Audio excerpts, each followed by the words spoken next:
कब कवा खाएगा हम लैटरीन ये रनर।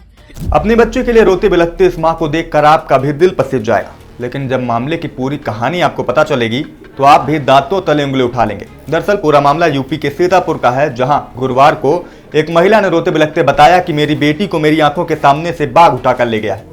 इसके बाद पुलिस हरकत में आती है, क्योंकि मां रो रो कर उसका बुरा हाल था, रोते बिलखते वो बेहोश तक हो गई थी। गांव वाले भी उसकी इस कहानी को सच मान बैठे और पुलिस और वन विभाग ने लगभग 600 ग्रामीणों के साथ मिलकर पूरे जंगल में सर्चिंग अभियान शुरू कर दिया। जंगल में ड्रोन उड़ाए गए, कई जगह पिंजरे लगाए गए और वन विभाग की टीम लगातार इसकी तलाश कर रही थी। रास्ते में उस लड़की का चप्पल भी मिल गया। इसके बाद वन विभाग की टीम को और पुख्ता हो गया कि हाँ, हो सकता है उस बच्ची को बाघ उठा कर ले गया।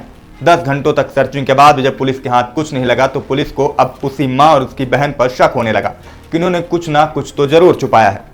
इसके बाद दोनों से जब पुलिस ने अलग अलग बुलाकर पूछताछ की तो पहले बेटी और फिर मां टूट गई और एक झटके में पूरी सच्चाई बता दी। उन्होंने बताया कि बुधवार गुरुवार की दरमियानी रात उनकी बेटी, छोटी बेटी, जब रात 11 बजे उठती है तो देखती है कि उनकी बेटी कामिनी बिस्तर पर नहीं थी। इसके बाद ढूंढा जाता है, लेकिन उसका कोई अता पता नहीं चलता। इसी दौरान ये जानकारी मिलती है कि मछुरहट्टा के रहने वाले सनी के साथ उसका प्रेम प्रसंग चल रहा था। इसके बाद परिजनों ने प्रेमी के घर में फोन लगाया तो पता चला कि सनी भी अपने घर से गायब है, जिसके बाद पूरी कहानी शीशे की तरह साफ हो गई। लेकिन चूंकि कुछ दिनों बाद ही कामिनी की सगाई होनी थी, इसी वजह से उनकी समाज में बेइज्जती ना हो, इस बात से बचने के लिए माँ और बेटी ने ये पूरी कहानी रची और कहा कि बाघ उनके सामने से उनकी बच्ची को उठा कर ले गया।